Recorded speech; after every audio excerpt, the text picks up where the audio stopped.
सभी लोग लाइव आ जाइए जल्दी से, तो क्लास शुरू कर दी जाए।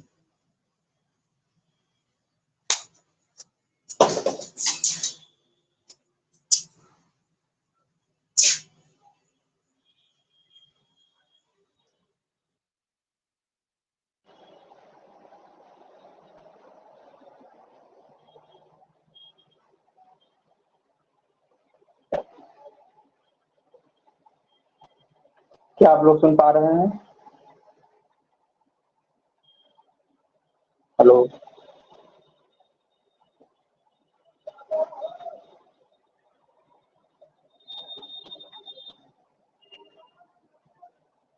क्या आप लोग सुन पा रहे हैं और पीछे का वीडियो में लिखा हुआ चीजें स्पष्ट दिखाई दे रहा है? आइए आज आपकी क्लास शुरू करते हैं।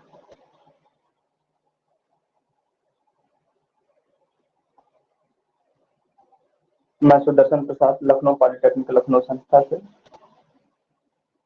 आप लोगों को पावर प्लांट के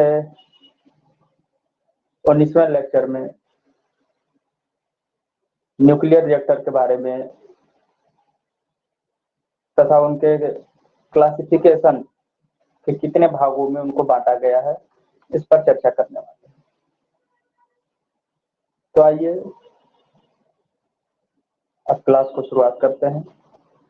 यहाँ मैं एक एक करके न्यूक्लियर रिएक्टर को किस तरीके से क्लासिफाइड किया गया है, उसकी उपयोगिता के आधार पर और उसके डिजाइन के आधार पर, उपयोगिता के आधार पर किस प्रकार का हमें उपयोग करना है, कैसा हमें उपयोग में लाना है, उसके आधार पर अगर हम किसी रिएक्टर को स्थापित करते हैं तो वह उपयोगिता के आधार पर कहलाता है।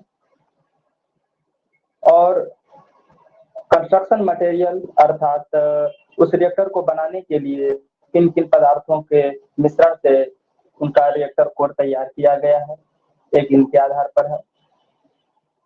और फ्यूल के आधार पर कि किस प्रकार का फ्यूल हम उसमें इस्तेमाल कर रहे हैं, नेचुरल फ्यूल का इस्तेमाल कर रहे हैं या उस नेचुरल फ्यूल के द्वारा नाभिकीय विखंडन कराने के फलस्वरूप जो नई फ्यूल प्राप्त हो रही है उसके आधार पर कर रहे हैं। तो इसके आधार पर भी इसको डिवाइड किया गया है, क्लासिफाइड किया गया है। और तो आइए इस सिलसिले में देखते हैं कि क्या क्या चीजें हैं। ठीक है, तो यहाँ पर देखिएगा आपके ब्लैक बोर्ड पे लिखा गया है, व्हाइट बोर्ड पे, कि हमारे पास जो रिएक्टर है उसका जो हम क्लासिफिकेशन किए हैं, वर्गीकरण किए गए हैं, वो दो प्रकार से किया जा सकता है। तो दो प्रकार से किया जा सकता है, तो वो दो प्रकार कौन कौन से हैं? तो पहला प्रकार जो आपका है वो रिएक्टर के डिजाइन कैरेक्टरिस्टिक यानी लक्षण के आधार पर, अर्थात रिएक्टर का जो डिजाइन किया गया है उसके डिजाइन की क्या क्या विशेषताएं हैं। और दूसरा है रिएक्टर की उपयोगिता के आधार पर। यहाँ पर देखिए लिखा हुआ है रिएक्टर के डिजाइन के आधार पर और रिएक्टर की उपयोगिता के आधार पर। तो आइए हम देखते हैं रिएक्टर के लक्षणों के आधार पर हम पहले देखते हैं। ठीक है, पहले हम देखते हैं रिएक्टर के डिजाइन के आधार पर। तो देखिए रिएक्टर कोर के डिजाइन के आधार पर यह निम्न प्रकार से वर्गीकृत किया गया है। जैसे कि पहला है न्यूट्रॉन एनर्जी के आधार पर, यानी कि हमें न्यूट्रॉन की ऊर्जा कितनी है, कैसी है, कितनी उसकी तीव्रता है, उसके आधार पर। तो देखिए न्यूट्रॉन के अगर आधार पर करते हैं तो एक फास्ट रिएक्टर होता है, एक इंटरमीडिएट रिएक्टर होता है और एक स्लो और थर्मल रिएक्टर के नाम से जाना जाता है। ठीक है, तो फास्ट रिएक्टर में क्या होता है कि इसमें या इस प्रकार के रिएक्टर में अधिकांशतः विखंडन तेज गति वाले न्यूट्रॉनों द्वारा होता है। ठीक है, फास्ट रिएक्टर जो है इसमें अधिकांशतः विखंडन तेज गति वाले न्यूट्रॉनों के द्वारा किया जाता है। इसलिए इन्हें तेज रिएक्टर यानी फास्ट रिएक्टर कहते हैं। इन रिएक्टरों में मंदक का प्रयोग नहीं किया जाता। इसमें नीचे अपने में नोट कर लीजिएगा, मैं बताते जा रहा हूं कि फास्ट रिएक्टर में मंदक का प्रयोग नहीं किया जाता, अर्थात मॉडरेटर का प्रयोग नहीं करना। क्यों? क्योंकि जब हमें तीव्र गति वाले न्यूट्रॉनों के द्वारा ही ऊर्जा हमें प्राप्त करनी है, तो मंद गति वाले या फिर न्यूट्रॉन को मंद करने की इसमें आवश्यकता नहीं होती, इसलिए इसमें मंदक का प्रयोग नहीं किया जाता। दूसरा पॉइंट है इंटरमीडिएट रिएक्टर। तो इंटरमीडिएट रिएक्टर में क्या है कि इस रिएक्टर में अधिकांश विखंडन उस अवस्था में होता है जब न्यूट्रॉनों की गति धीमी होने लगती है। अधिकांशतः विखंडन यानी मोस्टली न्यूक्लियर फ्यूजन की प्रक्रिया उस अवस्था में होती है जब न्यूट्रॉनों की गति कम होने लगती है। ठीक है, जब हमें यह मालूम हो जाता है या उस रिएक्टर की ऐसा डिजाइन किया जाता है कि जैसे ही उसमें न्यूट्रॉनों की गति कम होने लगेगी, तो उस अवस्था में इसमें विखंडन तेज हो जाएगा। ठीक है, इसलिए यह इंटरमीडिएट रिएक्टर के नाम से जाना जाता है। और तीसरा है स्लो और थर्मल रिएक्टर। तो इसमें देखिएगा, इन रिएक्टर में अधिकांश विखंडन धीमी गति वाले न्यूट्रॉनों द्वारा संभव होता है। ऐसे न्यूट्रॉनों को तापीय न्यूट्रॉन ही कहते हैं। इसमें मंदक का प्रयोग आवश्यक होता है। ठीक है, स्लो और थर्मल मटेरियल वाले में क्या होता है, अधिकांशतः विखंडन हमारा किसके द्वारा होता है, धीमी गति वाले न्यूट्रॉनों के द्वारा ही संभव होता है। ठीक है, अब इसमें मॉडरेटर यानी मंदक का भी प्रयोग किया जाता है। यदि मान लेते हैं कि कभी इसमें न्यूट्रॉनों की गति तीव्र हो गई तो उसको स्लो किया जा सके, कम किया जा सके। ठीक है, अब आगे चलते हैं। On the basis of coolant and moderator and structure material, यहाँ पर देखिए on the basis of moderator and structural material के आधार पर। तो इसमें कौन कौन सा है, एक तो हो गया कूलेंट के आधार पर, और दूसरा हो गया मॉडरेटर के आधार पर, और तीसरा है कंस्ट्रक्शन मटेरियल के आधार पर। ठीक है, तो उसमें आप नीचे लिखिएगा, मैं यहाँ पे नोट कर दे रहा हूँ कि जो कूलेंट के आधार पर होता है, नीचे मैं अभी नोट कर रहा हूँ। आप लोगों ने यहाँ तक लिख लिया है कि नहीं? जहाँ तक मैंने बताया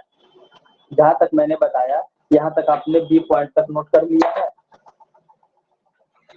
यदि आप लोगों ने बी पॉइंट तक नोट कर लिया है तो रुके रहिएगा, मैं कुछ चीजें बता रहा हूँ, उसी के नीचे लिखिएगा।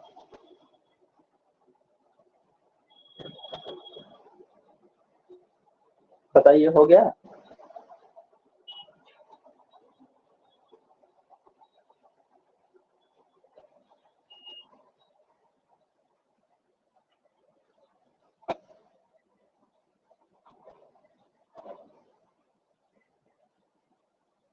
सचिन? Yes sir. हो गया है ना बी पॉइंट तक, मॉडरेटर एंड स्ट्रक्चर मटेरियल के आधार पर, जहाँ पर लिखा हुआ कूलेंट मॉडरेटर एंड, हाँ, यहाँ तक जैसे ही हो जाएगा तो बताइएगा। कूलेंट वाले मटेरियल का नाम लिखा देंगे, मॉडरेटर में यूज होने वाले मटेरियल का नाम लिखाना है। सर 2 मिनट, बस 2 मिनट। ठीक है, नोट कर लीजिए।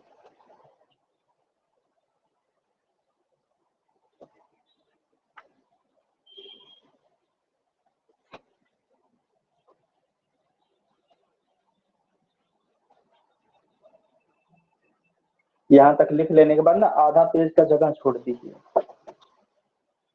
इसी में हम नोट करा लेंगे। बाकी सारी चीजें आप नोट कर सकते हैं, आधा पेज जगह छोड़ दीजिए, नोट कर लीजिए।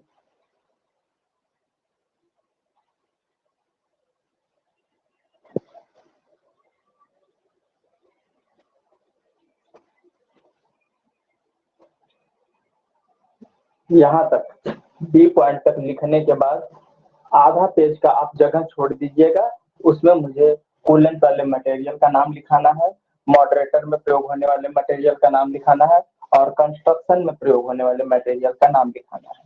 तो इसके लिए आप आधा पेज छोड़ने के बाद सी डी ई एफ अपना लिखते चले जाइएगा, ऐसे लिखिएगा और उसी के नीचे ये वाली लाइन पूरी 5 नंबर तक 4 नंबर तक लिखिएगा और रिएक्टर कोर की संरचना के आधार पर लिखने के बाद उसके नीचे ये सारी चीजें लिखिएगा। फिर उसके बाद फ्यूल रीजनरेशन के आधार पर लिखने के बाद ये तीनों पॉइंट सर ये लिखिएगा। उसके बाद मॉडरेटर वाले में पेज छोड़ना है ना sir, coolant moderator construction material लिखने के बाद? हाँ, लिखने के बाद आधा पेज छोड़ लीजिएगा, ठीक है। और उसके बाद बाकी सारी चीजें जो हमने डैश करके सामने लिखी हुई है उसको आप नीचे लिखिएगा, ठीक है। जितनी भी चीजें आपने डैश करके लिखी हुई है वो उसको नीचे लिख लीजिए, तो हम एक ही बार रफ करके फिर आगे नोट करा दें।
यहाँ पर जो आप लिखेंगे रीजनरेटिव, नॉन रीजनरेटिव और ब्रीदर, इसके नीचे भी कम से कम 15-20 लाइनों का जगह छोड़ दीजिएगा। ठीक है, इसके नीचे भी 5 लाइन, इसके नीचे भी 5 लाइन और इसके नीचे भी 5-5 लाइन का जगह छोड़ दीजिएगा। ठीक है, regenerative reactor, non regenerative reactor और ब्रीदर रिएक्टर के नीचे 5-5 लाइन छोड़ दीजिएगा।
नोट डाउन कर लिया होगा सभी लोगों ने।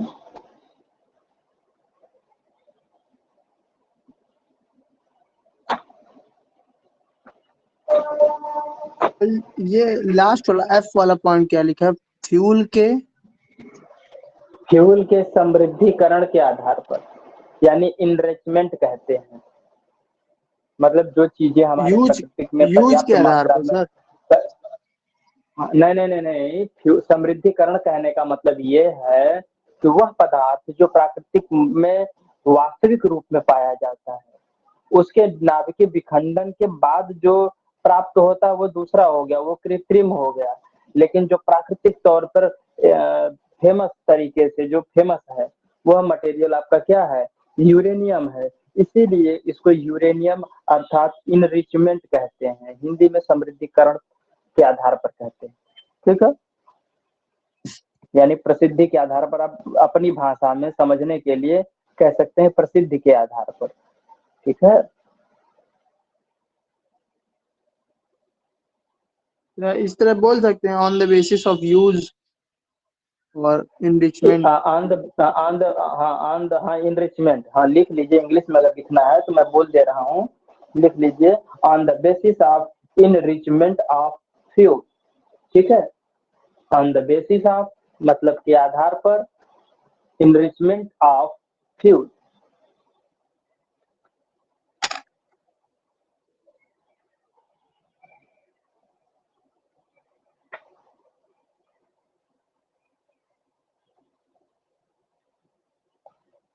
हमने पूरा क्लासिफिकेशन पूरे आपके 4 पन्नों का इतने में दे दिया है। ठीक है, तो 3 पृष्ठ फर्स्ट में वाला है बता सारा दीजिए मटेरियल। सर इंग्लिश में थोड़ा। केंद्रीय शक्ति ग्रह, तो ये क्या है? केंद्रीय शक्ति ग्रह को कहते हैं central power house reactor. Central power या central station, central power house reactor लिख दीजिए, कोई दिक्कत नहीं है। Central power house reactor.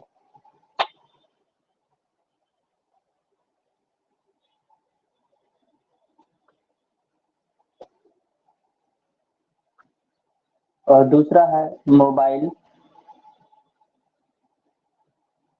या फिर उसको पैकेज्ड भी कहते हैं।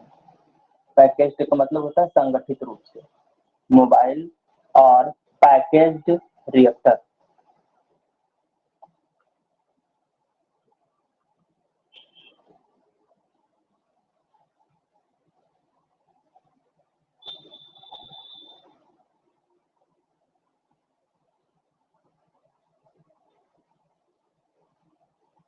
हालांकि पावर प्लांट में यूज होने वाले जो रिएक्टर हैं वो इनसे डिफरेंट है, ठीक है।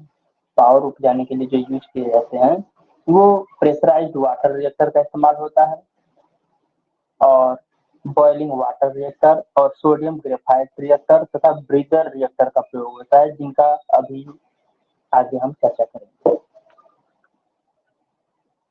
फिलहाल आपको जितना नोट कीजिए, रिसर्च रिएक्टर, हीट रिएक्टर यानी कि ताप रिएक्टर कहते हैं इसको।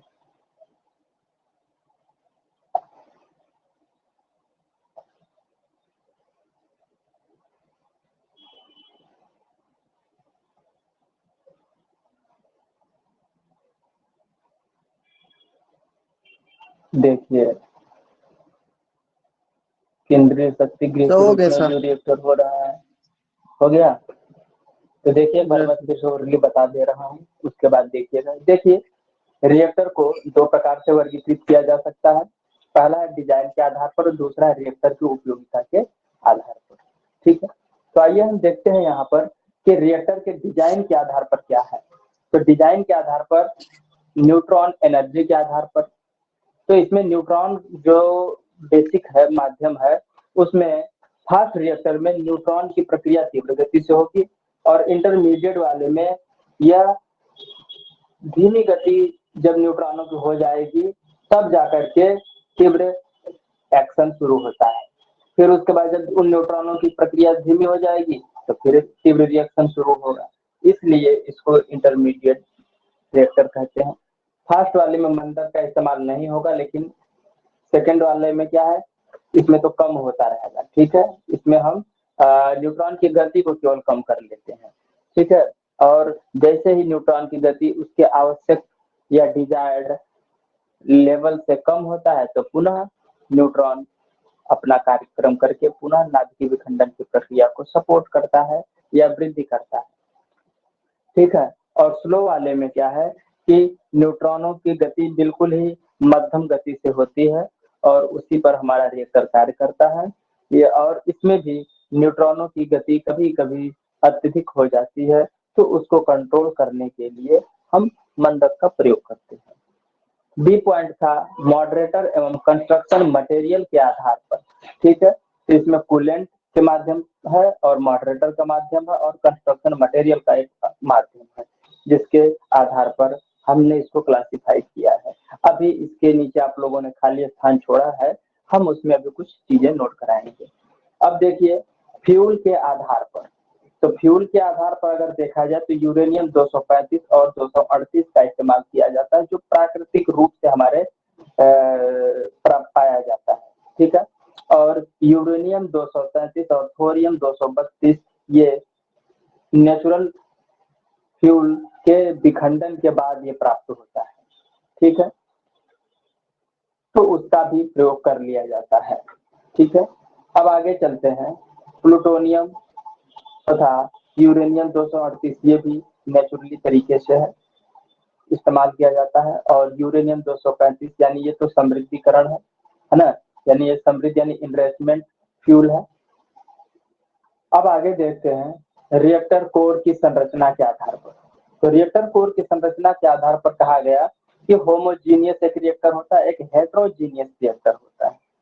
होमोजीनियस रिएक्टर को कहते हैं सर्वांगसम रिएक्टर, क्या कहते हैं, सर्वांगसम रिएक्टर। और हेट्रोजीनियस को कहते हैं विसमांग रिएक्टर। आइए देखते हैं दोनों में अंतर क्या होता है। होमोजीनियस रिएक्टर जो होता है उसमें जो प्रयोग किया जाने वाला ईंधन है एवं मॉडरेटर है तथा इनका मिश्रण अगर करके एकदम मिश्रित युक्त में अगर किसी कोर का डिजाइन करें तो वह सर्वांगसम मिश्रण युक्त रिएक्टर कहलाता है, ठीक है। ईंधन और मॉडरेटर का प्रयोग मिश्रित तरीके से मिक्स रूप में तैयार करके उसके मटेरियल से तैयार रिएक्टर को ही हम क्या कहते हैं, होमोजीनियस रिएक्टर कहते हैं। और होमोजीनियस रिएक्टर हेट्रोजीनियस रिएक्टर कहलाता है जिसमें ईंधन को छड़ों या प्लेटों के रूप में, ईंधन जो है फ्यूल जो है उसको छड़ के रूप में डिजाइन कर लिया जाता है या फिर प्लेट के रूप में तैयार कर लिया जाता है और इनको मंदक के घोल में फिट कर दिया जाता है, लगा दिया जाता है, इसलिए इसे हेट्रोजीनियस रिएक्टर के नाम से जाना जाता है। अब आइए आगे चलते हैं। फ्यूल रीजनरेशन रिएक्टर रीजनरेशन के आधार पर, तो यहाँ पर कहा जा रहा है कि रीजनरेटिव रिएक्टर होता है, एक नॉन रीजनरेटिव रिएक्टर है और एक ब्रीदर रिएक्टर है। तो अभी इन तीनों के बारे में मैं नीचे आपको नोट कराने जा रहा हूँ। और ये देखिए, फ्यूल के समृद्धीकरण के आधार पर, तो जो फ्यूल के समृद्धीकरण के आधार पर वर्गीकृत किया गया है उसको सेंट्रल पावर स्टेशन या central power house reactor, mobile reactor, यानी कि कहीं भी एक स्थान से दूसरे स्थान तक आवश्यकता पड़ने पर ले जा सकते हैं, ले आ सकते हैं। और एक होता है रिसर्च रिएक्टर, जो रिसर्च कार्यों में विशेष तरीके का एक रिएक्टर तैयार किया जाता है, उसको रिसर्च रिएक्टर के नाम से जाने जाते हैं।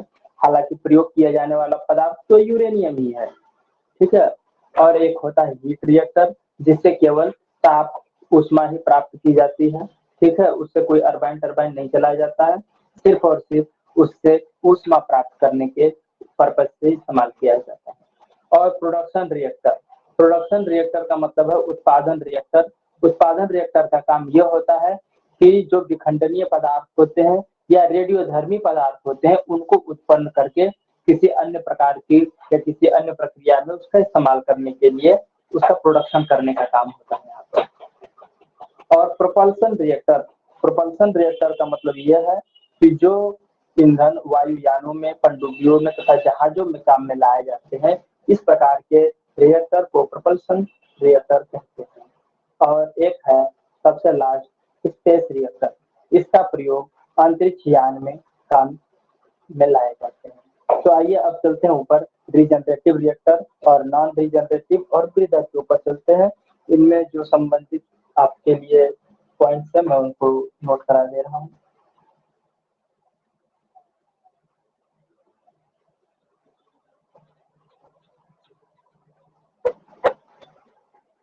देखिएगा, जो रीजनरेटिव रिएक्टर है उसमें लिखिएगा, हम जानते हैं कि नाभिकीय ईंधन के विखंडन से, इसमें लिखिएगा रीजनरेटिव वाले में,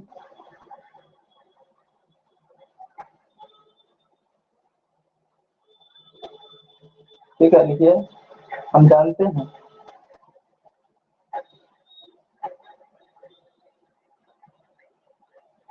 नाभिकीय ईंधन के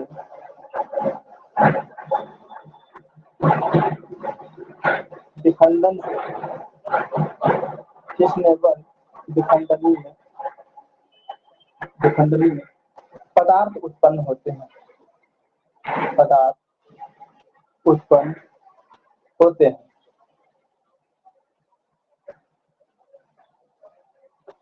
जैसे कि यूरेनियम 238 तथा 232 से क्रमशः प्लूटोनियम 239 तथा यूरेनियम 233 उत्पन्न होते हैं।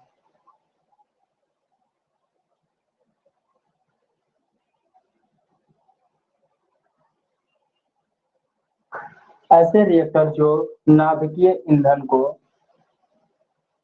ऐसे रिएक्टर जो नाभिकीय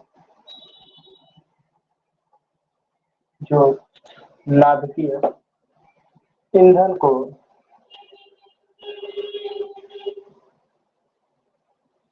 फिशनेबल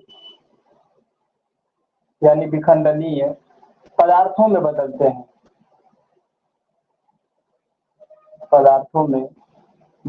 हैं, यानी कि इन पदार्थों में बदल देते हैं, इनका भी विखंडन किया जा सकता है। विखंडन के बाद जो विखंडनीय पदार्थ उत्पन्न होते हैं इनका भी विखंडन किया जा सकता है, बदलते हैं। उन्हें क्या कहते हैं? रीजनरेटिव रिएक्टर कहलाते हैं, रीजनरेटिव रिएक्टर कहते हैं।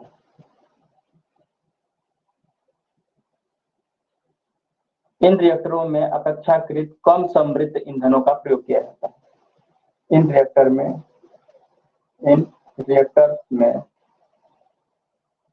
इन रिएक्टर्स में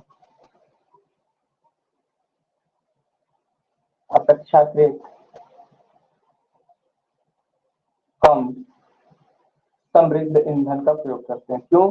क्योंकि कम समृद्ध ईंधन डालेंगे, बाकी उनमें जो विखंडन के दौरान जो ईंधन प्राप्त होता है, विखंडनीय मटेरियल प्राप्त होता है, उन्हीं का लगातार विखंडन होता रहता है। समृद्ध विखंडन फ्यूल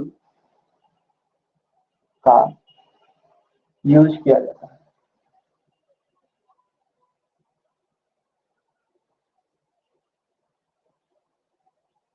ठीक है,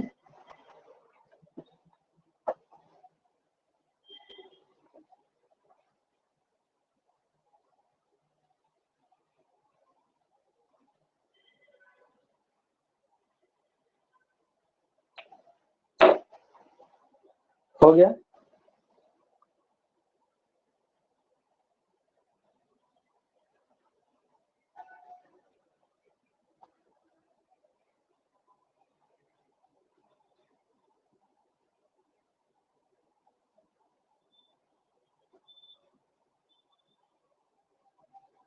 और नॉन रीजनरेटिव रिएक्टर में लिखिएगा वे रिएक्टर जिनमें नाभिकीय ईंधन से पर्याप्त मात्रा में फिशनेबल मटेरियल उत्पन्न नहीं होते हैं।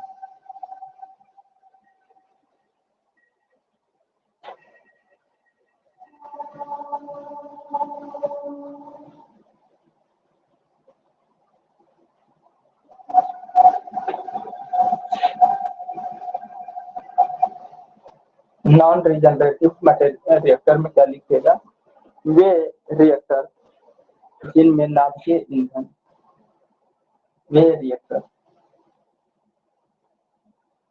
जिनमें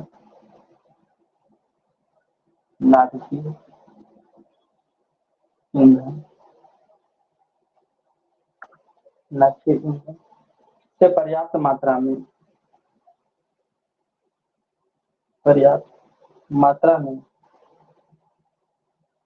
फिशनेबल मटेरियल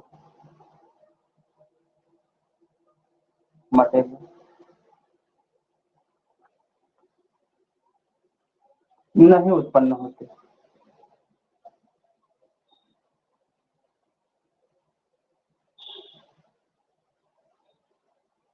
उत्पन्न होते।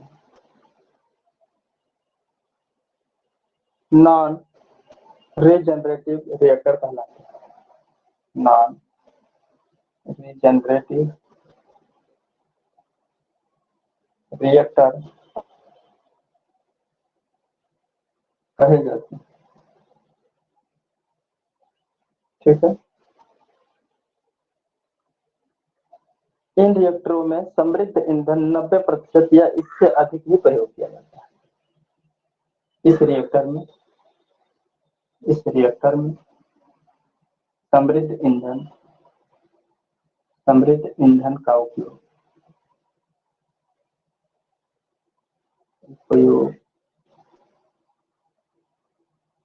90% या इससे अधिक होता है।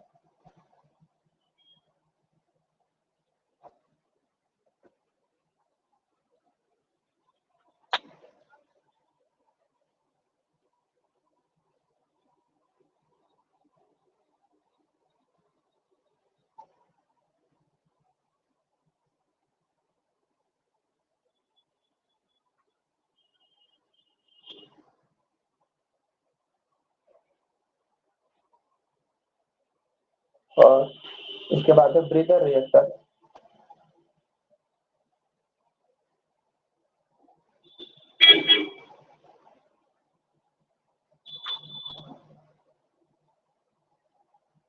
ब्रीदर रिएक्टर में देखिएगा वे रिएक्टर जिनमें नाभिकीय ईंधन से उत्पन्न विखंडनीय पदार्थ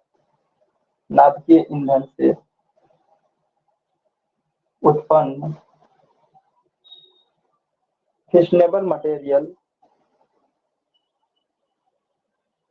की मात्रा, फिशनेबल मटेरियल की मात्रा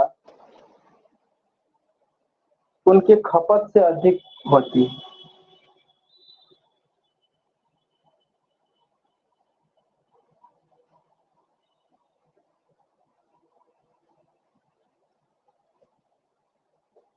यानी कि ब्रीदर रिएक्टर जो होता है, इसमें जो है नाभिकीय पदार्थ के विखंडन से जो विखंडनीय पदार्थ तैयार होता है, तो इसका उपयोग अपेक्षाकृत कम होता है जितना कि यह उत्पन्न होता है। यानी कि नाभिकीय विखंडन के फलस्वरूप जो नाभिकीय विखंडनीय पदार्थ तैयार होते हैं, इनकी खपत कम होती है और इनकी उत्पत्ति उसमें अत्यधिक होती है। ठीक है।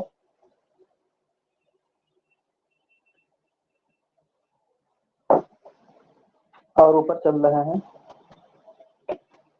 कूलेंट वाले मटेरियल पे, इसको रफ करें यहाँ तक। अब ऊपर चलते हैं, जो आपको हमने छुड़वाया था कूलेंट के लिए ये।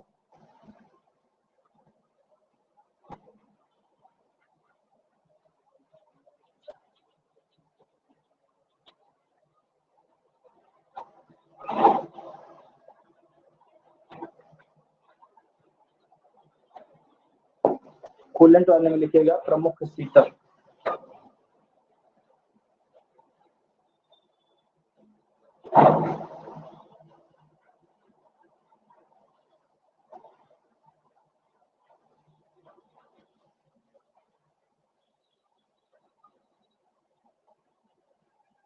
ठीक है। पहला पॉइंट लिखिएगा गैसें, जैसे कि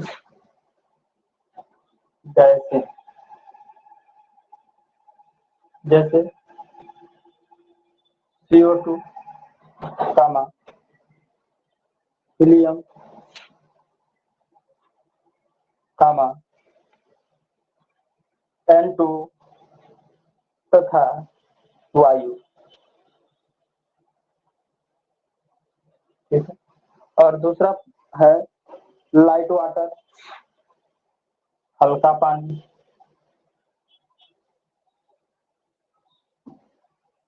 लाइट वाटर कूलेंट के रूप में इस्तेमाल होता है। हैवी वाटर भी कूलेंट के रूप में इस्तेमाल होता है।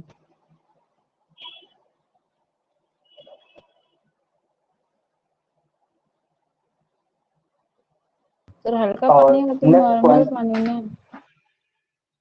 नहीं, उसका वो पानी ही अलग होता है। हमारे जो पीने योग्य पानी होता है, इससे वो दूसरा पानी होता है। जैसे हम लोग का बैटरी में भी पानी जो डाला जाता है, वो दूसरा पानी डाला जाता है। ठीक है। उसमें से जो मिनरल वाले जो तत्व होते हैं, उनको अलग कर लिया जाता है, उनको कुछ अलग तरीके से फिल्टर ही किया जाता है। ठीक है। अब उसके बाद होता है यस सर। कार्बनिक द्रव। कार्बनिक हैवी वाटर कैसे तैयार होता है, थोड़ा इसके बारे में भी जब हम क्लियर हो लेंगे तब आपको बल्कि बता सकते हैं कि हैवी वाटर तैयार कैसे किया जाता है। नॉर्मल वाटर होता है या फिर कुछ इसमें और चीजें मिला करके तैयार की जाती है। Organic liquids, organic liquids. ठीक है। और आपका आता है तरल धातुएं, जैसे तरल धातुएं जैसे जैसे कि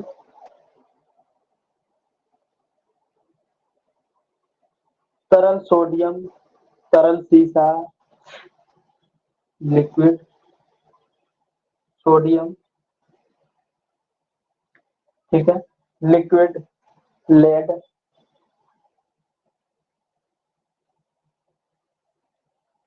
और लिक्विड बिस्मथ।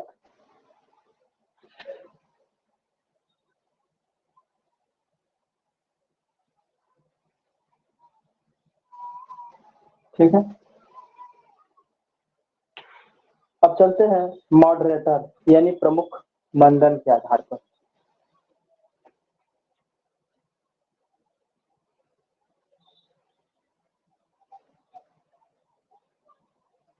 ये हो गया।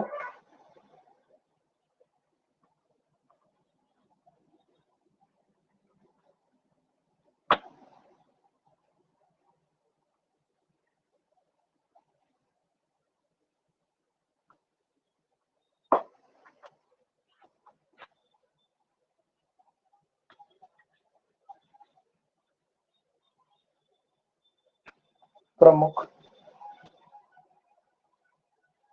मंदक यानी मॉडरेटर।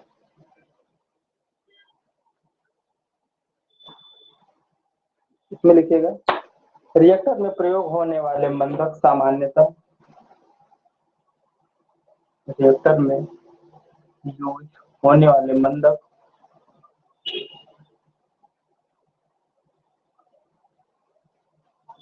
सामान्यतः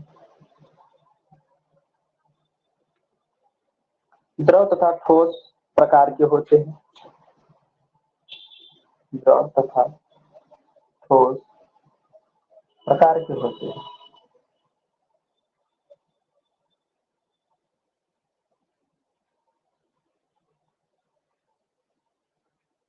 इनमें से कुछ लिक्विड मॉडरेटर शीतक का भी कार्य करते हैं। इनमें से कुछ मॉडरेटर कुछ लिक्विड मॉडरेटर कुछ लिक्विड मॉडरेटर का भी कार्य करते हैं, या कुछ लिक्विड मॉडरेटर मॉडरेटर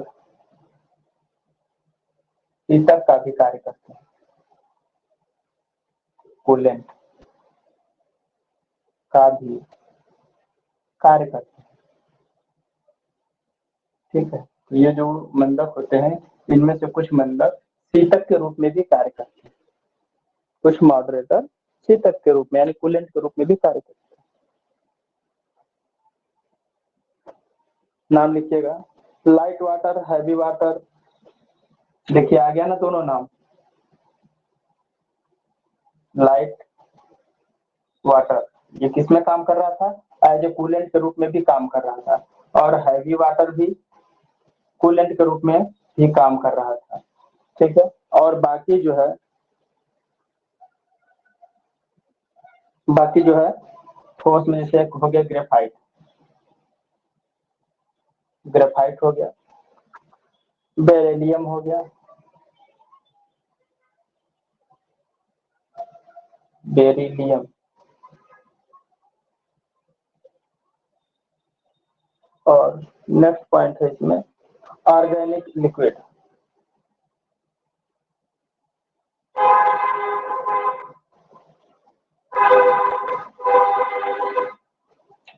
तो इसमें से लाइट वाटर, हैवी वाटर और ऑर्गेनिक लिक्विड ये तीनों कूलेंट के रूप में भी कार्य करते हैं और मॉडरेटर के रूप में भी कार्य करते हैं। और बाकी प्योर मॉडरेटर के रूप में कौन कार्य करते हैं? प्योर मॉडरेटर के रूप में ग्रेफाइट और बेरिलियम। अब आगे चलते हैं कंस्ट्रक्शन मटेरियल के आधार पर प्रयोग होने वाला रिएक्टर।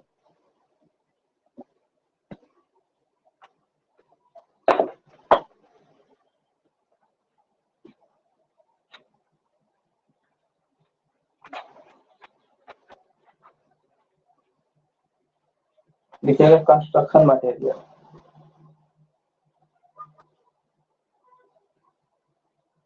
मटेरियल संरचना पदार्थ। तो देखिए aluminium, zirconium, stainless steel, aluminium, ठीक है, जर्कोनियम, जिरकोनियम, ठीक है, एल्यूमिनियम, जिरकोनियम, स्टेनलेस स्टील,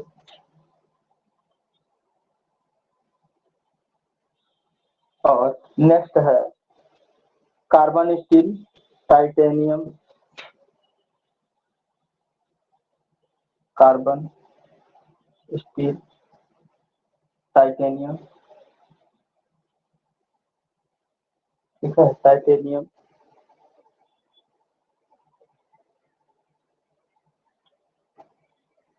और एक है मैग्नीशियम तथा सिलिकॉन।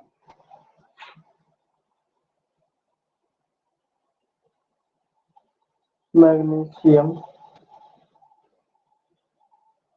And silicon.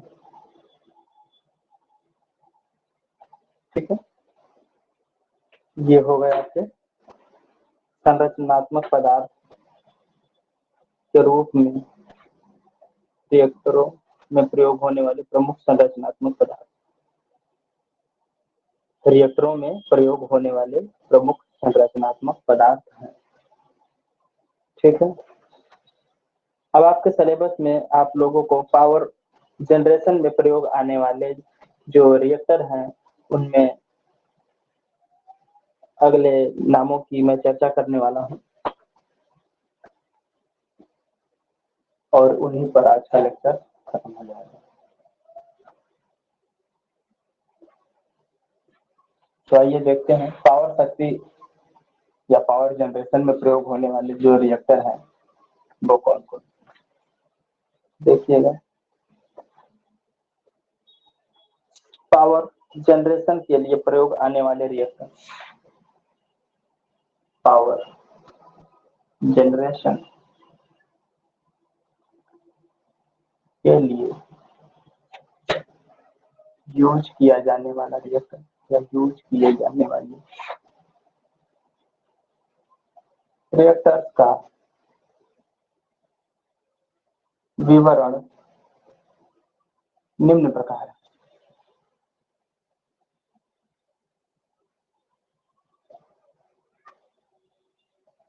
ठीक है, पहला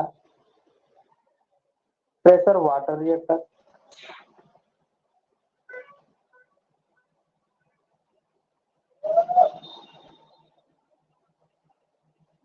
और दूसरा है boiling water reactor, boiling water reactor, और तीसरा है sodium graphite reactor, sodium graphite reactor, और चौथा है ब्रीदर रिएक्टर।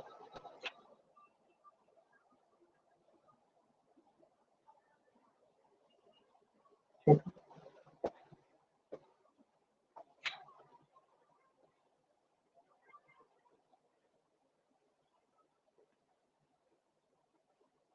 तो आइए यहाँ पर हम इसके प्रेशर रिएक्टर के कंस्ट्रक्शन की बात करते हैं। मैं यहाँ पर फिगर बना दे रहा हूँ।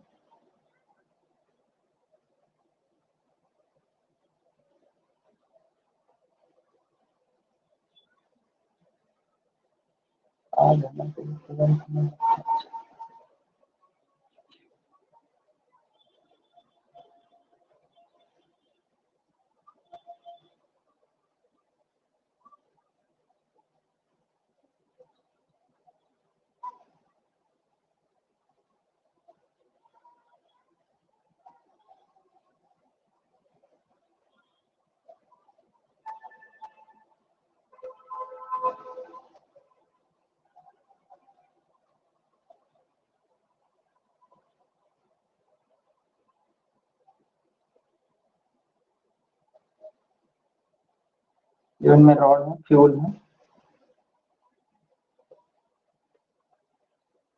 और उसमें ये कंट्रोलिंग रॉड है।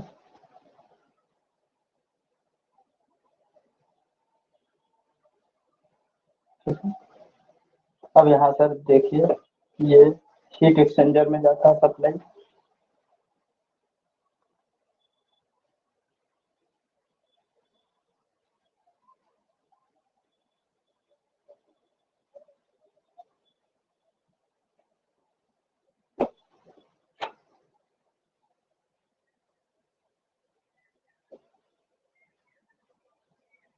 और यहाँ पर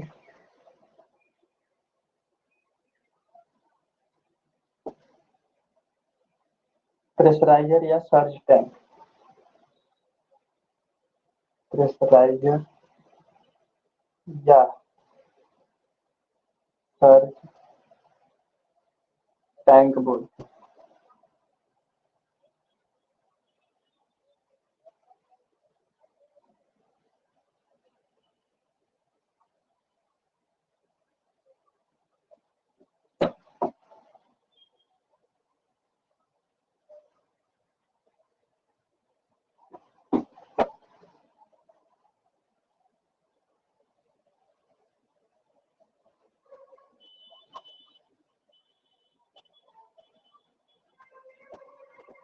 यहाँ से ऊष्मा निकल करके हमारे टरबाइन पे जाती है और टरबाइन से निकल करके वो गैस या कंडेंसर में जाता है और कंडेंसर से निकल करके पंप में जाता है और पंप से वह पुनः मटेरियल हमारे हीट एक्सचेंजर में जाता है।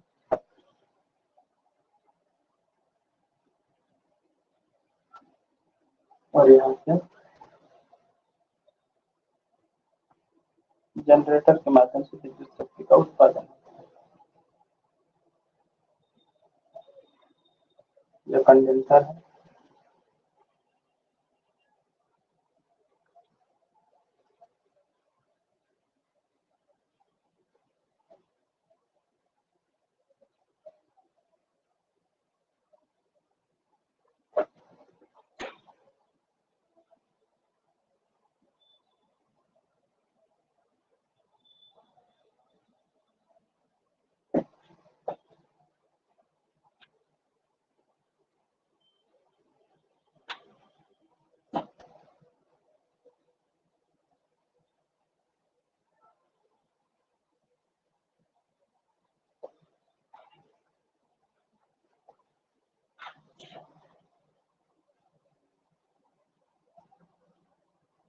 ये रिएक्टर।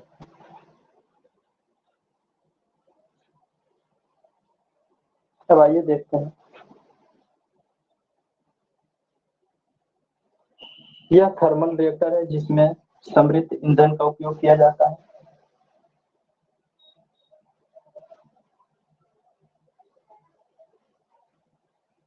थर्मल रिएक्टर का मतलब तापीय रिएक्टर। यह थर्मल रिएक्टर है जिसमें ये बड़ा बड़ा दिख रहा है ना आप लोगों को कि बहुत महीन दिख रहा है। इसमें समृद्ध ईंधन का यूज किया जाता है, यूज होता है। ठीक है। ईंधन पर सुरक्षात्मक लेख के रूप में ईंधन पर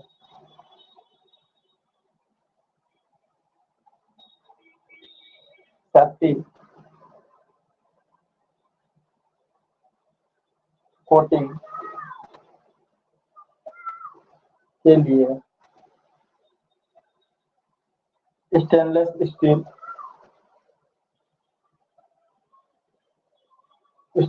स्टील को बेदाग स्टील भी कहते हैं या जिरकोनियम मिश्र धातु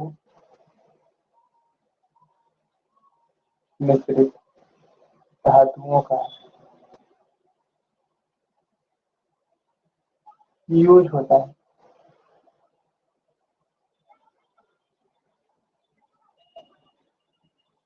रिएक्टर में हल्का या भारी पानी कूलेंट तथा मॉडरेटर के रूप में प्रयोग किया जाता है। रिएक्टर में लाइट वाटर और हैवी वाटर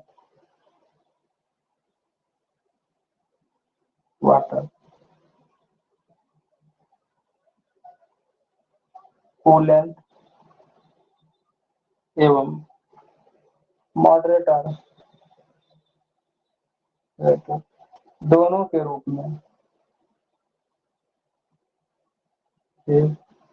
में यूज होता है।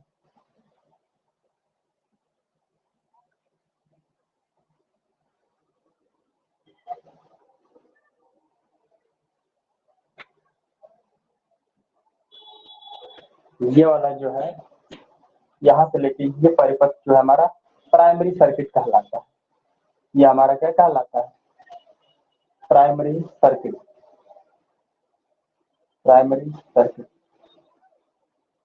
प्राथमिक परिपथ।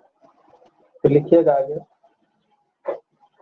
प्राइमरी सर्किट में सर थोड़ा दिख नहीं रहा है। कहाँ पर? यहाँ साइड ठीक है। ये सब दिख रहा है बस। हाँ प्राइमरी सर्किट में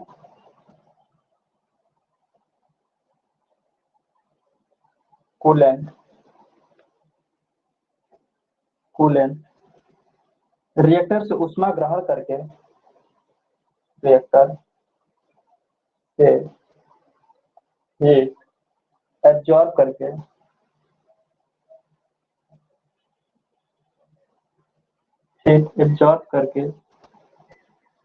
हीट एक्सचेंजर को ट्रांसफर करता है। हीट एक्सचेंजर को ट्रांसफर करता है।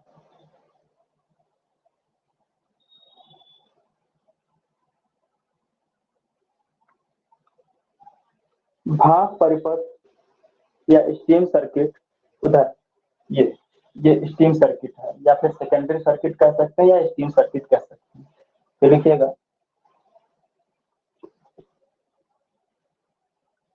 सेकेंडरी स्टीम सर्किट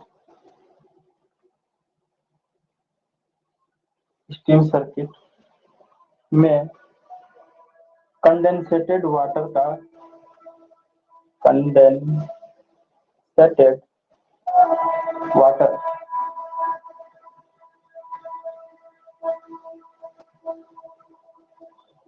सर्कुलेशन होता है।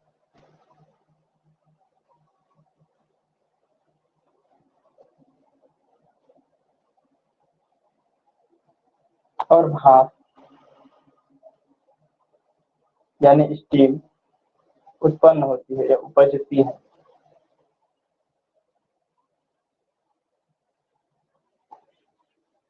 जिससे टर्बो जनरेटर चलता है, जिससे टर्बो जनरेटर चलाया जाता है, ऑपरेट होता है।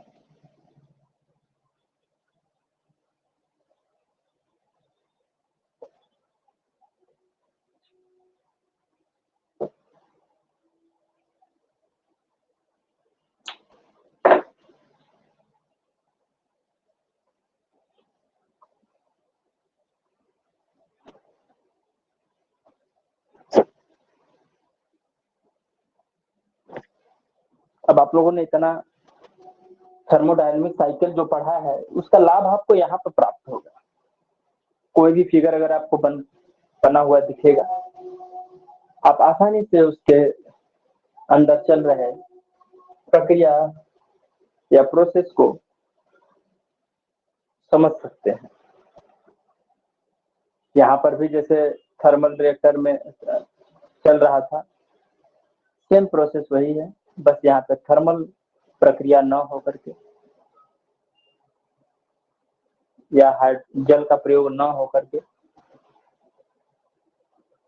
सीधा रिएक्टर का डायरेक्टली इस्तेमाल किया गया है और बॉयलर की जगह पर हम हीट एक्सचेंजर का प्रयोग किया है। ये जो है आपका हीट एक्सचेंजर है, फिगर में नोट कर लीजिएगा, नहीं आप भूल जाएंगे कि क्या है हीट एक्सचेंजर। क्या है हीट एक्सचेंजर? तो ये आपका फिगर प्रेशर वाटर प्रेशराइज लिखना चाहिए, प्रेशराइज लिखिएगा, दावानुकूलित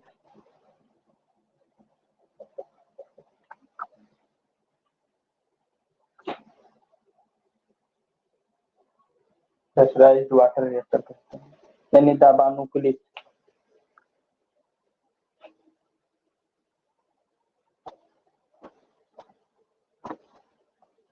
यानी कि पानी के प्रेशर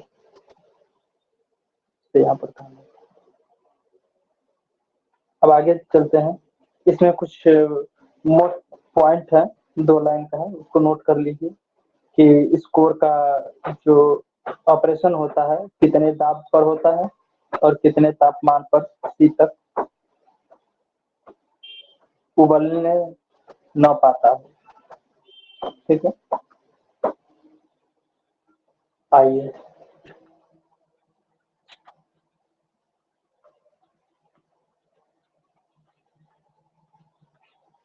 लिखिएगा, रिएक्टर कोर में कूलेंट का ऑपरेशन, रिएक्टर कोर में कूलेंट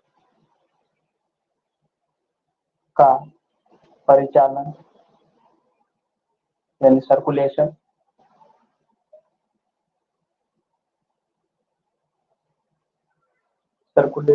उच्च दाब लगभग 140 किलोग्राम, उच्च दाब लगभग 140 किलोग्राम पर सेंटीमीटर स्क्वायर पर किया जाता है।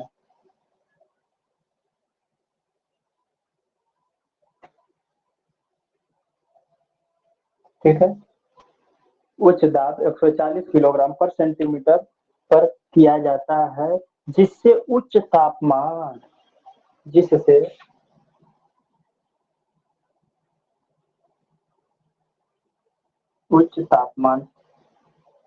लगभग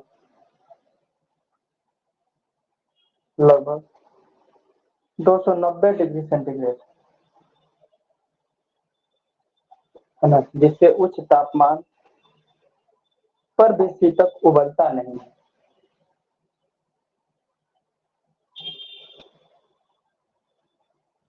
पर भी शीतक यानी कूलेंट बॉयल नहीं होता है,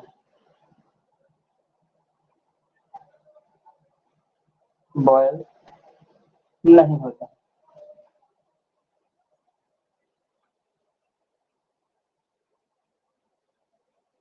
इसी आधार पर रिएक्टर का नाम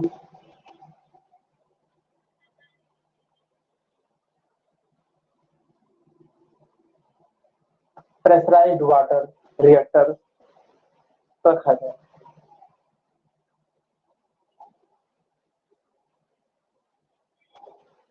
प्रेशराइज्ड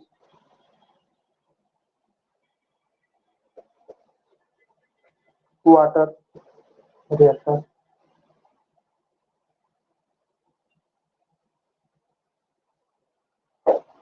रखा गया।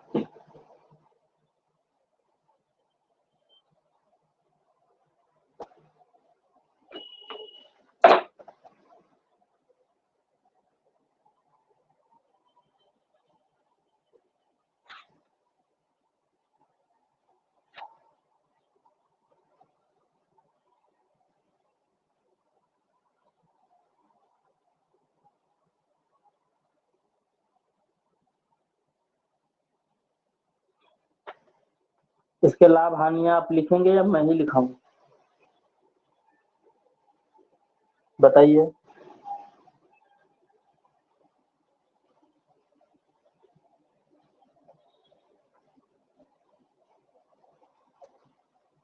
जल्दी बताइए, आगे करें।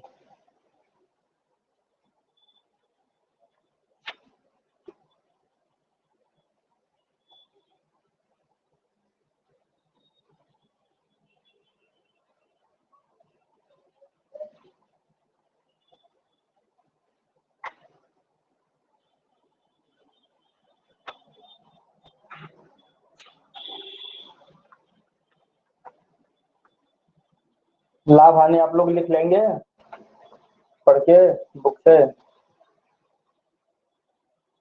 देखिए, इसका लाभ यह है कि ये प्रेशराइज्ड वाटर टाइप का जो रिएक्टर था, इसमें रिएक्टर का आकार लगभग अपेक्षाकृत छोटा ही बनाया जा सकता है और इसकी पावर डेंसिटी जो है अधिक होती है और जल अत्यधिक मात्रा में उपलब्ध हो जाता है। ठीक है, क्योंकि जल एक सस्ता पदार्थ है और आसानी से उपलब्ध हो जाता है। और नेक्स्ट पॉइंट है कि जल का उपयोग जो है कूलेंट, मॉडरेटर एवं रिफ्लेक्टर तीनों प्रकार से होता है। यही इसके लाभ हैं। ठीक है, और डिसएडवांटेज यह है कि जल के उच्च दाब के कारण शक्तिशाली दाब पात्र की आवश्यकता होती है, क्योंकि इसमें वाटर का जो है प्रेशर इतना अत्यधिक होता है कि इसको रखने के लिए जो पात्र की आवश्यकता होती है वह पात्र अत्यधिक शक्तिशाली होना चाहिए, है ना, या बड़े दाब पात्र की आवश्यकता होती है। और दूसरा पॉइंट होता है निम्न तापमान वाली भाप उपजती है इसमें और तीसरा पॉइंट है हीट एक्सचेंजर से ऊष्मा हानियां अधिक होती हैं। हीट एक्सचेंजर से ऊष्मा हानियां अधिक होती हैं। और नेक्स्ट पॉइंट है इसमें रिएक्टर को पुनः भरने के लिए उसे बंद करना पड़ता है, यानी रिएक्टर में पुनः फ्यूल वगैरह या सारी चीजें व्यवस्थित करने के लिए रिएक्टर को पहले बंद करना पड़ता है, उसके बाद सारी चीजें व्यवस्थित करनी पड़ती है।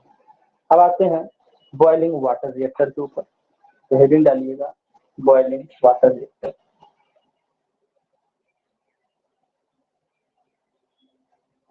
बॉइलिंग वाटर रिएक्टर, ठीक है।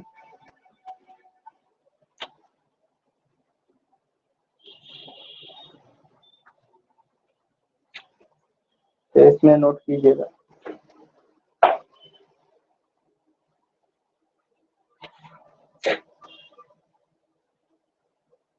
ये रिएक्टर है,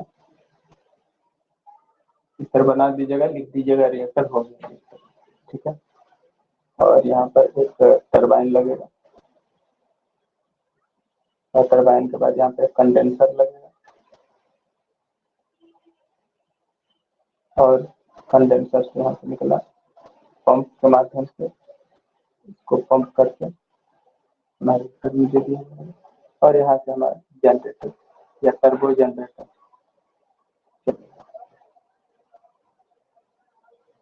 ठीक है। ये हमारा प्रोसेस है। स्टीम यहाँ पे टरबाइन कंडेंसर ये डायरेक्शन इधर की तरफ दिखाई देगा, ये ठीक है। इस तरीके से बना लीजिएगा।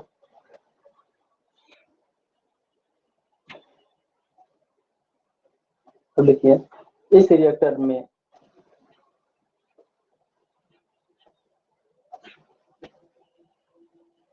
इसमें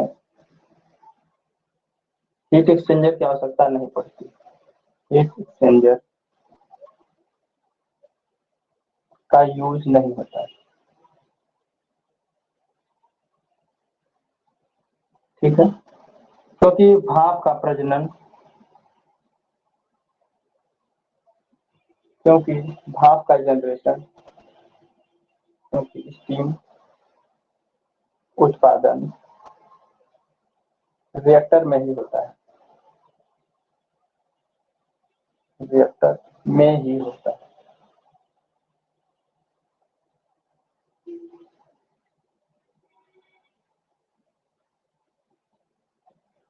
स्टीम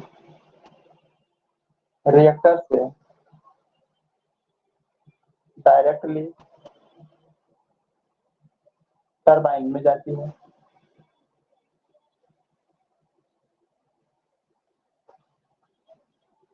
और उसे ऑपरेट कराती है या क्रियाशील कराती है और उसे क्रियाशील कराती है, ठीक है। इसको टरबाइन को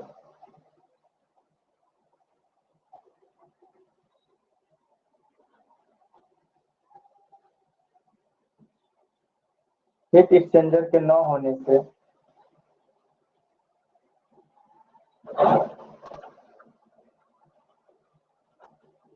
हीट एक्सचेंजर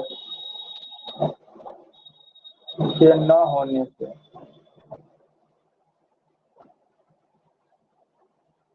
चक्र की दक्षता बढ़ जाती है।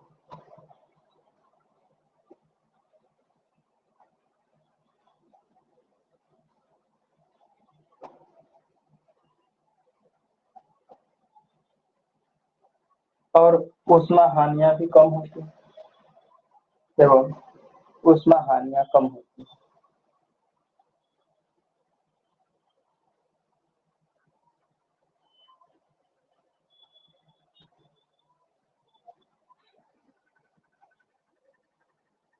बोर्ड एग्जाम में इसी तरह पॉइंट बना करके ही लिखिएगा, तो उसका मजा ही कुछ और होता है, ठीक है। तब एग्जामिनर की निगाह एक एक पॉइंट पे पड़ जाती है। वाटर का प्रेशर निम्न रहता है।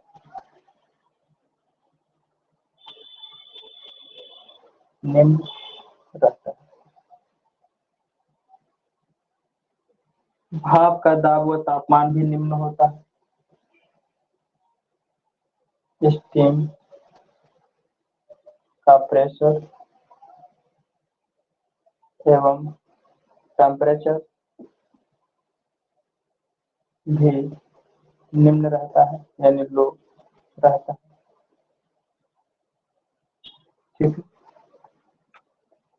जब संयंत्र को पार्ट लोड पे यानी आंशिक लोड पर चलाने की आवश्यकता हो, जब प्लांट को आंशिक लोड पर चलाने की आवश्यकता हो,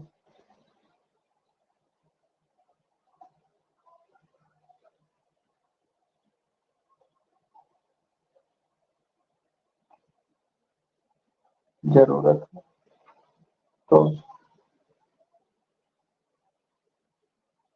भाप बाईपास मार्ग से, तो स्टीम बाईपास बाईपास मार्ग से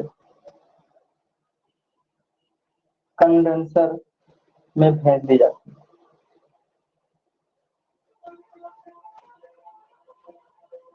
मतलब लोड जब कम होता है तब क्या होता है भाई, स्टीम का प्रेशर लगातार अगर टरबाइन पे पड़ता रहेगा तो भाई पर हमारा पावर का जनरेशन अधिक होगा, तो इसलिए उसको कम करने के लिए क्या करते हैं, स्टीमर को बाईपास करके सीधे कंडेंसर में भेज देते हैं।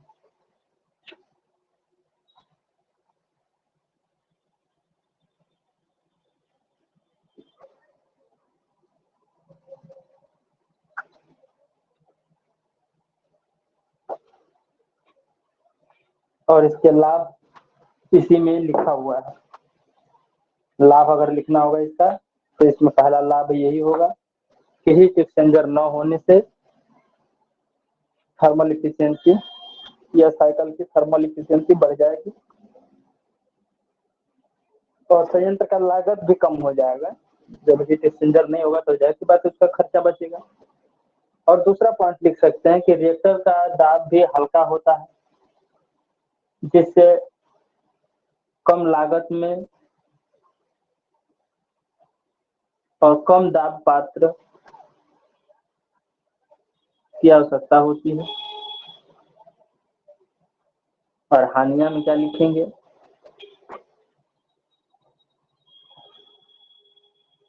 इसमें रेडियो एक्टिव मटेरियल का जो है जल के साथ या भाप के साथ मिल जाने की संभावना अधिक बनी रहती है, क्योंकि इसमें रिएक्टर नहीं लगाया गया है। अगर रिएक्टर लगा होता तो दो अलग अलग सर्किट बनते। एक प्राइमरी सर्किट बनता जो कि हीट सर्किट हो कह सकते हैं या प्राइमरी सर्किट कह सकते हैं, और दूसरे वाले में सेकेंडरी सर्किट अर्थात स्टीम सर्किट जिसको कह रहे थे। इसके पहले वाले में दो सर्किट होते, तो दोनों में अलग अलग पदार्थ फ्लो होते, लेकिन यहाँ पर रिएक्टर में ही इसको इस्तेमाल किया जा रहा है, जल गर्म किया जा रहा है, स्टीम तैयार किया जा रहा है। तो इस वाटर में या स्टीम में रेडियो एक्टिव पदार्थ मिल जाने की संभावना हो सकती है, जो हमारे टरबाइन को हानि पहुंचा सकती है। और दूसरा है सुरक्षा के लिए अधिक सावधानियों का उपयोग करना पड़ता है, इसलिए सेफ्टी के तौर पर अत्यधिक लागत खर्च करना पड़ता है। और संयंत्र के तीसरा पॉइंट है, संयंत्र के आंशिक भार यानी पार्ट लोड पर भाप का अपव्यय होता है। यानी अत्यधिक मात्रा में भाप उत्पन्न होकर के क्या करेगा कि जब हमारा लोड कम है तो हमारा भाप का अपव्यय होता है। अब चलते हैं सोडियम ग्रेफाइट रिएक्टर पे।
ये हमारा हो गया रिएक्टर।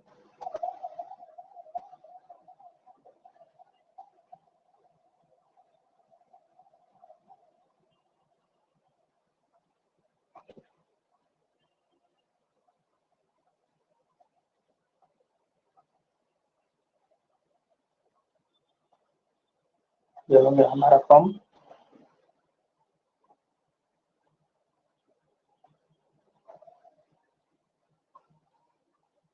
ये इस पूरे साइकिल को बोलेंगे क्या, प्राइमरी सर्किट। एक एक चीज फिगर में देखते जाइएगा। प्राइमरी सर्किट हमने इसको कहा। अब यहाँ से हमारा एक दूसरा सर्किट शुरू होता है। यहाँ पे पंप लगा हुआ है।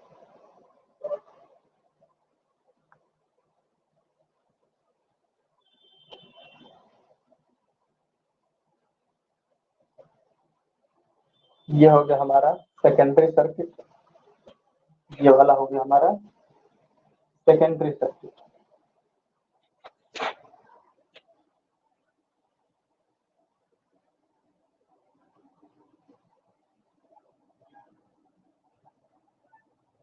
ठीक है। अब उसके बाद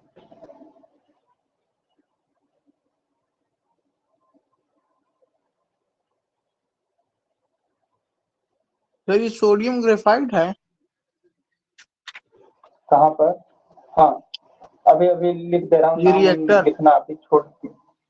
हाँ, सोडियम ग्रेफाइट रिएक्टर, अभी नाम मैं लिख दे रहा हूँ।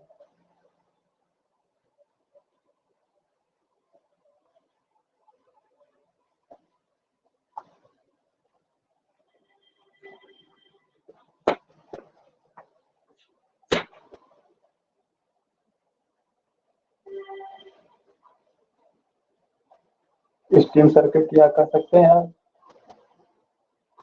टर्सरी सर्किट कर सकते हैं, तृतीय सर्किट। ये हो गया टरबाइन। ठीक है, ठीक है। ये है आपका सोडियम ग्रेफाइट सर्किट।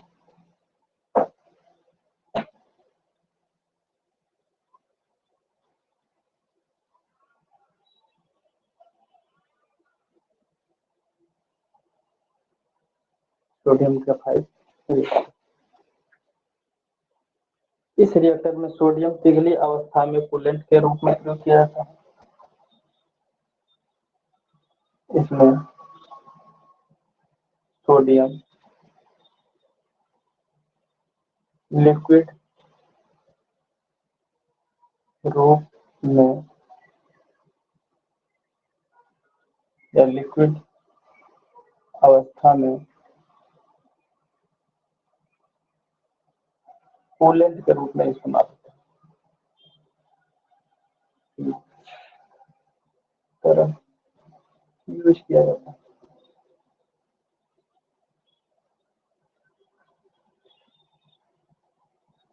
तथा ग्रेफाइट मॉडरेटर के रूप में यूज किया जाता है।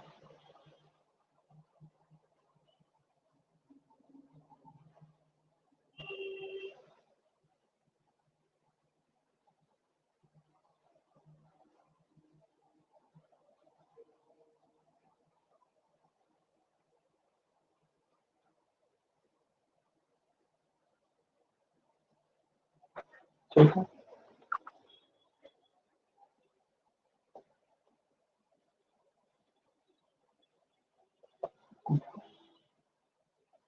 जिसका आकार हेक्सागोनल सिलेंडर की तरह होता है। जिसका आकार किसका, ग्रेफाइट का है ना, ग्रेफाइट मॉडरेटर के रूप में यूज होता है। जिसका आकार षष्ठभुजाकार बेलने षष्ठभुज बेलनेकार, ठीक है, षष्ठभुज बेलनाकार होता है, यानी कि जिसका आकार hexagonal cylindrical hexagonal cylindrical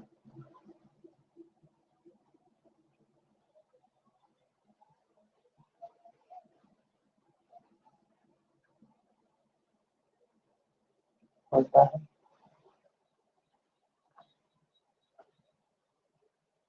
sodium से इनकी सुरक्षा के लिए तथा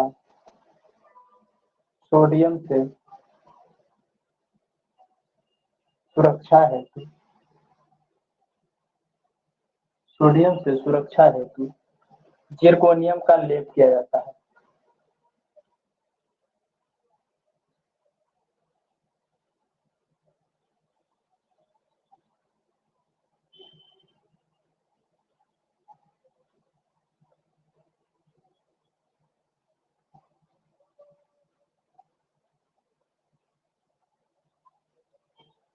ठीक है। रिएक्टर में एनरिचमेंट यूरेनियम, रिएक्टर में एनरिचमेंट यूरेनियम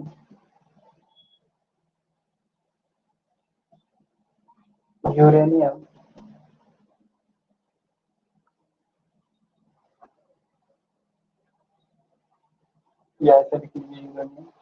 235 का ईंधन के रूप में इस्तेमाल होता है,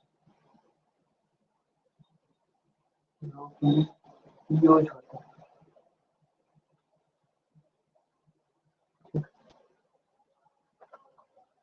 स्टेनलेस ईंधन पर, किस पर, फ्यूल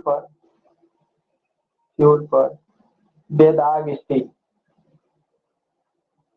स्टेनलेस स्टील का लेपन किया जाता है।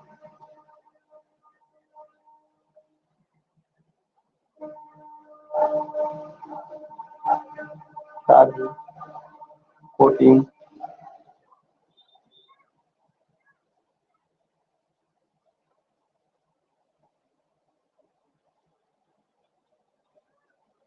रिएक्टर में लिक्विड सोडियम को शीतक के रूप में प्रयोग करने का मुख्य लाभ रिएक्टर में लिक्विड सोडियम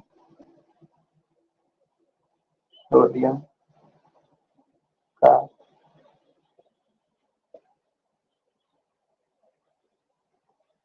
शीतक के रूप में,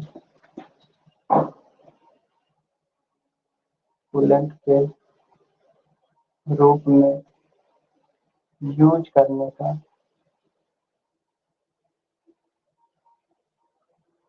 मुख्य लाभ यह है कि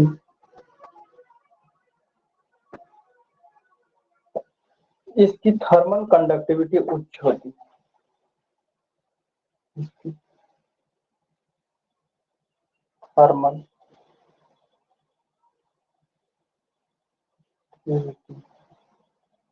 कंडक्टिविटी का मतलब ऊष्मीय चालकता उच्च होती है।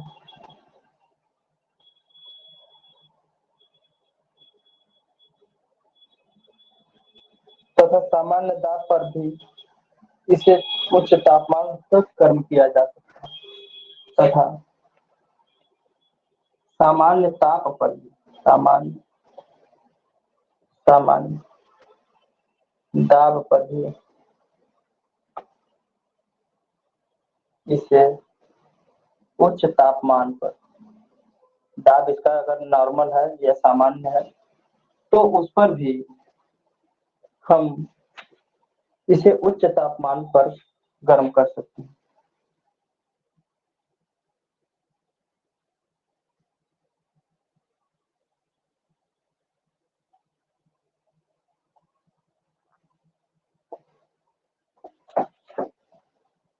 साथ ही रिएक्टर कोर में कुछ रेडियोधर्मी पदार्थ द्रव सोडियम के साथ मिल जाते हैं। साथ ही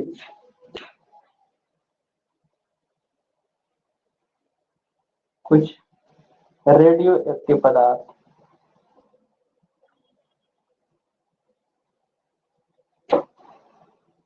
सोडियम के साथ मिल जाते हैं।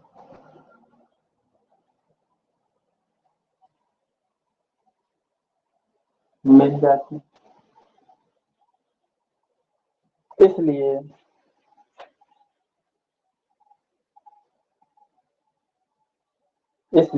यह आवश्यक हो जाता है।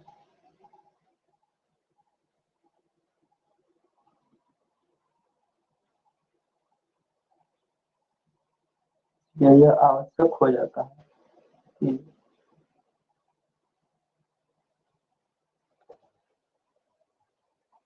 लिक्विड सोडियम को स्टीम सर्किट से पृथक रखा जाए।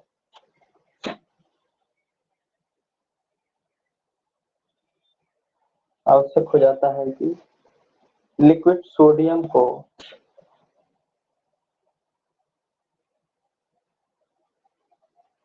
स्टीम सर्किट से यानी भाप परिपथ से अलग रखा जाए, पृथक रखा जाए ताकि वो उसमें मिलने न पाए। ठीक है, एक पॉइंट यहाँ से है, दूसरा पॉइंट ये हुआ, तीसरा पॉइंट इसे बना लीजिए, चौथा, पांचवा। ठीक है,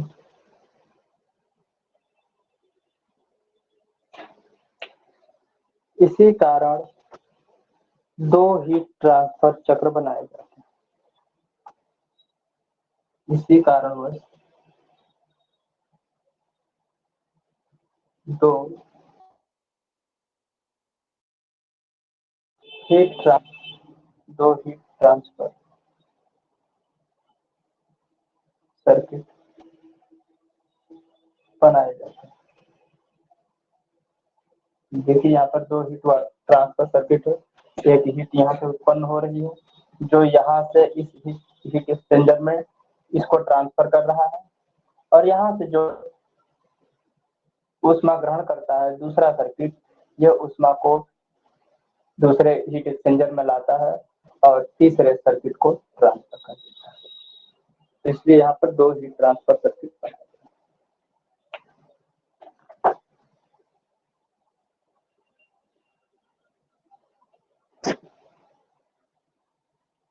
इसका लाभ क्या है?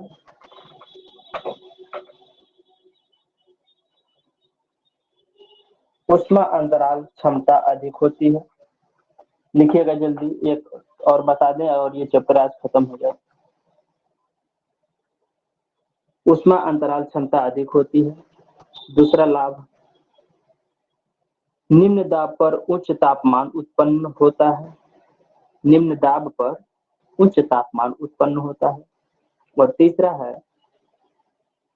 भाप को सुपरहीट किया जा सकता है, स्टीम को सुपरहीट किया जा सकता है। हो गया। चौथा पॉइंट है, कूलेंट में हीट एब्जॉर्ब करने की क्षमता अधिक होती है। ये आपके लाभ हो गए। और हानियां क्या है? हीट एक्सचेंजर को लीकेज प्रूफ होना चाहिए। हीट एक्सचेंजर को लीकेज प्रूफ होना चाहिए।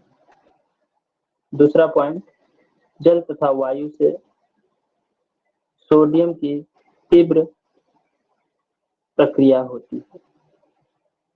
जल तथा वायु से सोडियम की तीव्र क्रिया होती है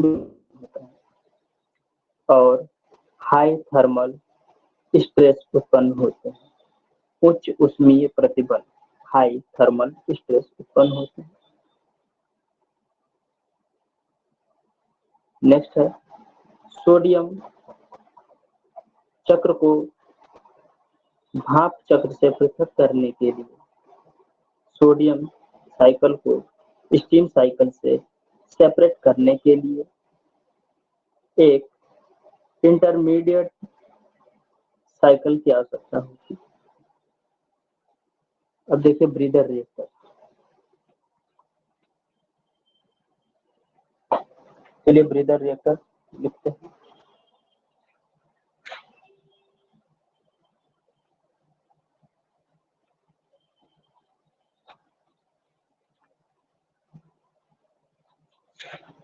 ब्रीडर रिएक्टर का कोई फिगर वगैरह भी नहीं दिया है।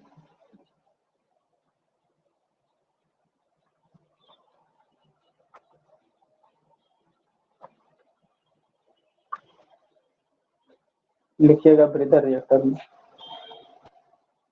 इस रिएक्टर में नेचुरल यूरेनियम को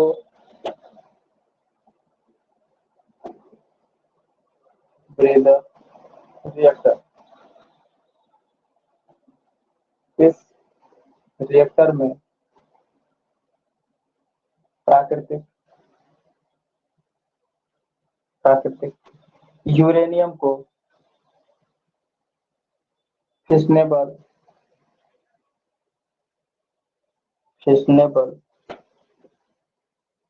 प्लूटोनियम में परिवर्तित करके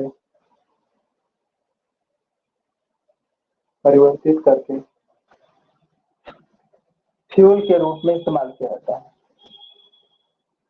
फ्यूल के रूप में यूज किया जाता है।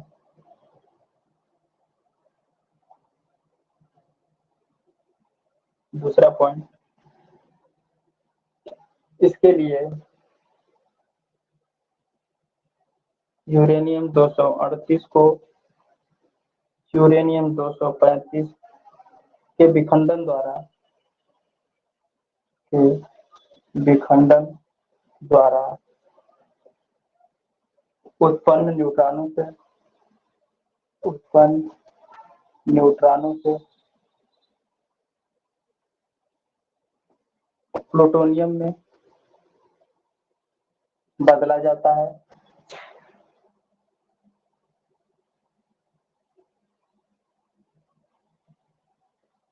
यूरेनियम 238 का यह परिवर्तन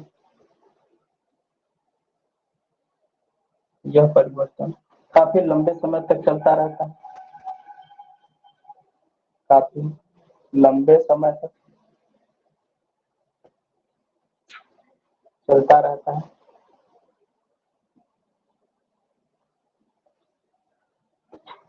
थोरियम भी इस रिएक्टर में ईंधन के रूप में यूज किया जा सकता है। थोरियम भी इसमें यूज किया जा सकता है। ठीक है, इस रिएक्टर में थोरियम का भी इस्तेमाल किया जा सकता है। भारत में थोरियम के पर्याप्त भंडार उपलब्ध है। भारत में थोरियम के पर्याप्त भंडार उपलब्ध है।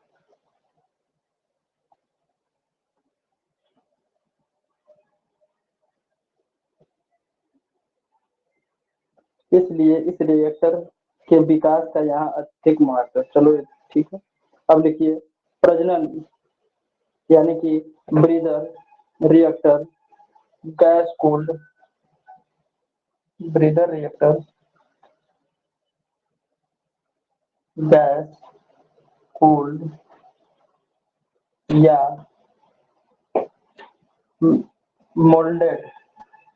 मोल्टेड मेटल कूल्ड अर्थात द्रव धातु शीतित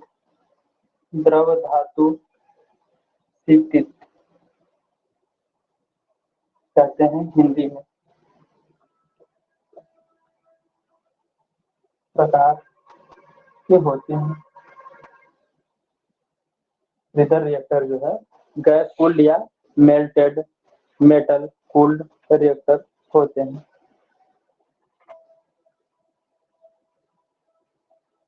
गैस कूल्ड रिएक्टर में हीलियम गैस शीतक के रूप में इस्तेमाल होता है। Gas cooled reactor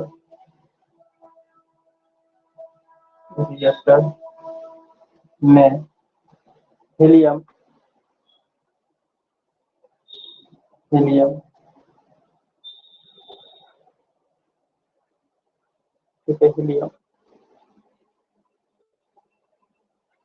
gas coolant के रूप में इस्तेमाल होता है, यानी शीतक के रूप में।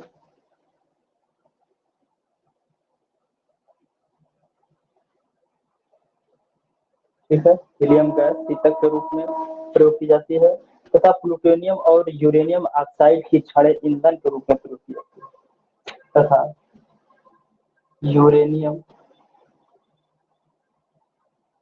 तथा यूरेनियम एवं यूरेनियम ऑक्साइड, सॉरी प्लूटोनियम और यूरेनियम ऑक्साइड एवं प्लूटोनियम की छड़ें ईंधन के रूप में इस्तेमाल की जाती है, रॉ फ्यूल के रूप में यूज की जाती है। ठीक,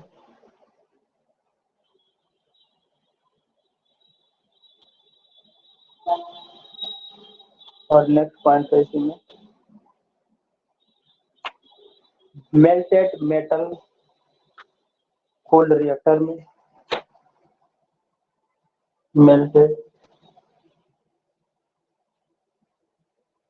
मेटल कोल्ड रिएक्टर में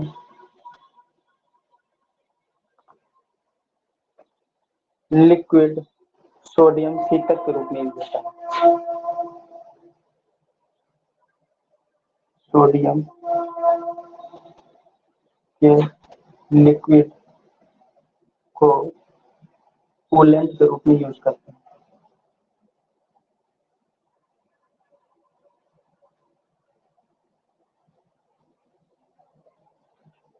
ठीक है,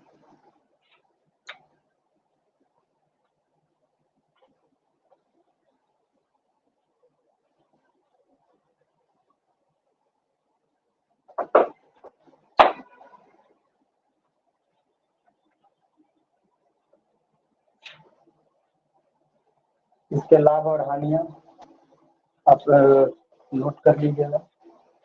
अब देखते हैं, एक छोटा सा पॉइंट बचा है, उसको भी मैं नोट डाउन करा दें। वह है बस करिए, बस बस सिलेक्शन, बस 5 लाइन है। सिलेक्शन ऑफ नहीं साइट सर, फॉर न्यूक्लियर वो कह पावर रहे थे इसको प्लांट। इतना ही रेज करिए, बस इतना ही रेज करिए, ये कह रहे थे। अच्छा हाँ, बस ठीक है, इतने पर रोक दिया हूँ। Selection of site for nuclear power plant.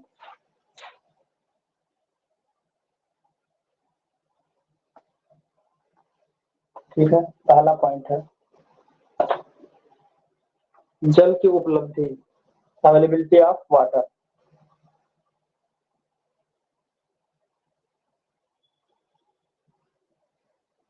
दूसरा पॉइंट है लोकेशन, और तीसरा पॉइंट है ट्रांसमिशन लॉसेस।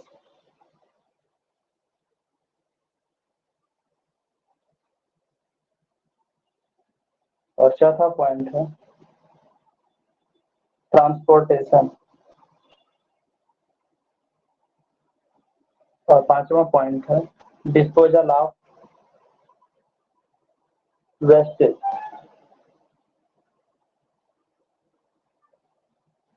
ठीक है, बस। तो देखिए, न्यूक्लियर पावर प्लांट की स्थापना करने के लिए सबसे पहली आवश्यकता यह है कि हमें वाटर की अवेलेबिलिटी चेक करनी है कि कहाँ पर कितना पानी हमें प्राप्त हो सकता है, अर्थात रिएक्टर, कंडेंसर तथा भाप जनरेटर के लिए जल की पर्याप्त मात्रा की आवश्यकता होती है।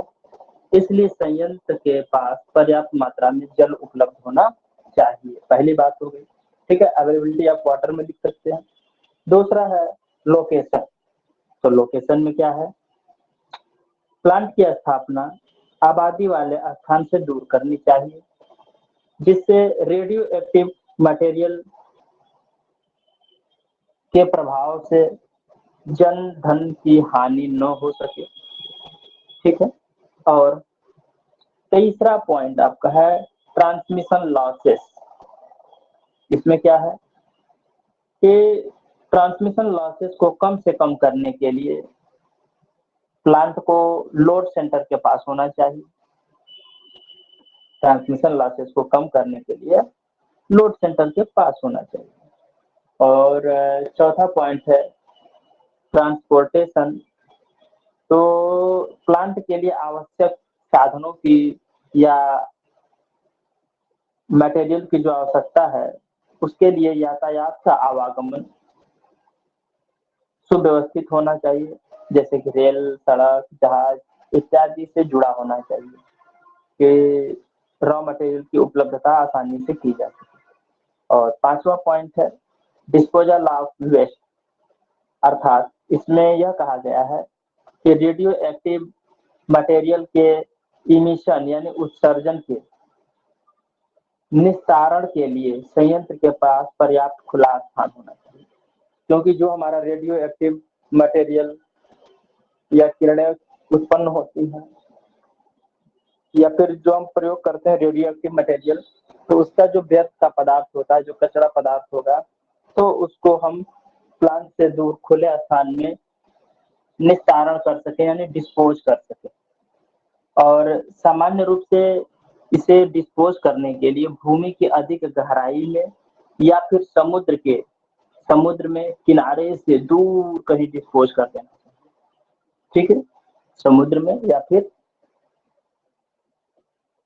भूमि के अधिक गहराई में उसको डिस्पोज कर देना। और यहाँ से आपका न्यूक्लियर पावर प्लांट समाप्त होता है। अब अगले चैप्टर में देखते, हाँ सर इसमें ज्यादा वाटर का यूज होता है क्या इस पावर प्लांट में? पानी की तो इसमें तो आवश्यकता रेडियो काफी एक्टिव ज्यादा यूज पड़ती होते है। होंगे। देखिए, नहीं रेडियो एक्टिव मटेरियल तो यूज होता है, लेकिन अगर भाप बनाने के लिए या फिर किसी अन्य कार्यकारी द्रव के रूप में वाटर का अगर इस्तेमाल करते हैं, भाई पानी को ही तो बॉयल करके भाप बनाएंगे ना, पानी को तो ही भाप बनाएंगे ना, तो इसलिए पानी की अवेलेबिलिटी तो होनी चाहिए ताकि जब भी कोई आवश्यकता पड़े तो हम उसकी आवश्यकता की पूर्ति कर सकें। ठीक है, तो आज की क्लास यहाँ पे आप लोगों की समाप्त होती है। Okay, thank you class. और अब अगले लेक्चर में किसी अनदर चैप्टर, क्रमिक चैप्टर पे चलेंगे। तो आज के लिए बस इतना ही। आप सभी लोगों का बहुत बहुत धन्यवाद। और साथ ही साथ YouTube पे हमारे जो लेक्चर्स वगैरह हैं, आप इनको देखते रहिए और अपने साथी मित्रों की तरफ लिंक शेयर करते रहिए और सब्सक्राइब कीजिए और लाइक का बटन दबाते रहिए और कमेंट्स जो भी हो कुछ सुधार करने लायक तो अवश्य कमेंट दीजिएगा। Thank you class.